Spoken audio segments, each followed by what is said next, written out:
যেহেতু আপনার এখানে গতকাল গাড়ি ঢুকছে, তো দুইটা গাড়ি ঢুকছে, তো সেই গাড়ি হয়তো আজকে ছিল হয়ে গেছে, যেহেতু পর্যাপ্ত আপনাদের দুটো না, একটা গাড়ি একটা গাড়ি ঢুকছে।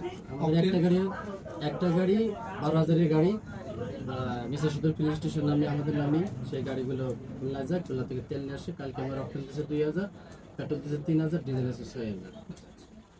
এখন কথা হলো সেই তেলগুলো শেষ হয়ে গেছে, যতটুকু রিজার্ভ থাকা দরকার মেশিনে সেটা আছে বা সেটাও নাই। আচ্ছা, এখন এই তেলটা আবার কবে ঢুকতে পারে? এই তেলটা আজকে আমাদের শিডিউল নাই, কালকে এই গাড়ি যাবে। কালকে আমাদের শিডিউল সম্মত শিডিউল আছে। কালকে যাওয়ার পর এখান থেকে খুলনা টিপুতে যাবে, যাওয়ার পর সিরিয়াল মেনটেন্স করে তেল আনতে আনার পরে এই ঢুকতে কমপক্ষে 4-5টা এরকম করবে। এর ভিতরে তো আপনাদের তেল দেওয়ার কোনো সুযোগ নেই। সম্ভব না। আমরা যদি আবারও দেখি যে না আপনি বিকেলে 2 ঘন্টা 1 ঘন্টার জন্য দিচ্ছেন, অসম্ভব। তখনই তো আমাদের খারাপ লাগবে, কারণ অনেকেই অনেক দূর থেকে আসছে। না না, আমাদের কাছে অনেকে জানতে চায়। থেকে বন্ধ ছিল, এর আগে 3 দিন সেটা জানেন, 3 দিন বন্ধ ছিল। গতকালকে তেল দিচ্ছেন গত আসছে 2টার সময়। তো আবার তাহলে আগামীকাল আসলে পাবে না।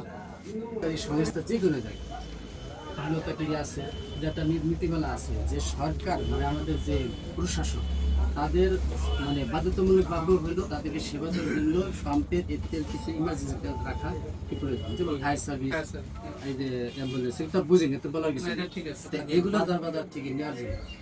এখন এই যে যখন এজেন্সির জিনিসটা বন্ধ হয়ে গেছে, মানে ওইখান থেকে এজেন্সি তেল দিচ্ছে না, তখন এই তেলটার প্রভাবটা কি হয়েছে, সবাই এখন পাম্পের উপর চাপ করতেছে।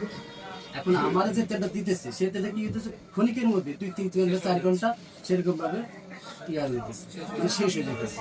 এখন সেক্ষেত্রে যেমন বলি আমার 12,000-এর গাড়ি গতকালকে যে একটা যায়, দেখেন আমার এই 12,000-এর গাড়ি কাল আমার দিচ্ছে 6,000, 3,000 আর 2,000, ঠিক আছে। অথচ আমি পাচ্ছি কিন্তু 12,000-এর গাড়ি পাঠিয়েছেন 12,000। যদি এখানে মনে করেন যে 2,000 থেকে 3,000 অপশন দিত, তাহলে ঘাটতিটা কি হতো? অন্তত 8,000 জন্য আমি অন্তত যেখানে বন্ধ হয়েছে হয়তো আরো 2 ঘন্টা যাই, ঠিক আছে। দেখেন এখান থেকে আমি জিনিসটা একটু পিছনে যাবো। আচ্ছা যাই হোক, আমরা বিস্তারিত দেখি, সময় নেই। আপনি একটা জিনিস দেখেন, এখানে 3,000 নামছে, 3,000 নামছে, 2,000 নামছে। সোমবারে 23 তারিখ দেখেন লাল ফিগার। থাকলে তো আর কিছু করার নেই, বুঝছেন? আমরা বাড়িতে যাইতে পারি এখন যে আমরা বাড়িতে যাব পরবর্তী যদি আমরা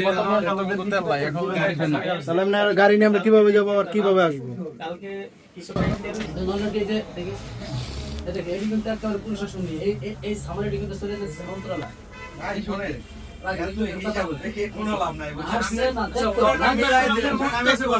পুরাটা মিলাই দিলেন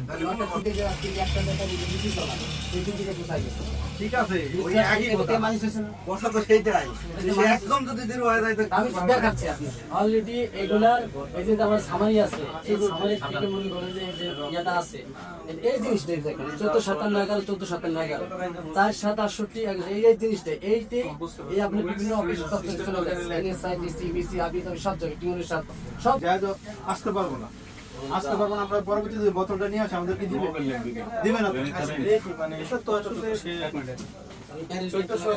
1457 অপটেন ডিসেম্বরে তো কোনো অপটেন পেট্রোল তো ছিলই না।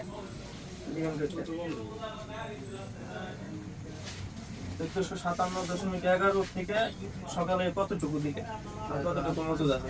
আমি যে শেষের দিকে যে দিকে নিয়ে থাকি সেটা দেখলাম এই রিসেন্টলি আনলেন যে যেটা আছে আমাদের যে পর্যন্ত টাকাটা বুঝে হ্যাঁ ওইটাই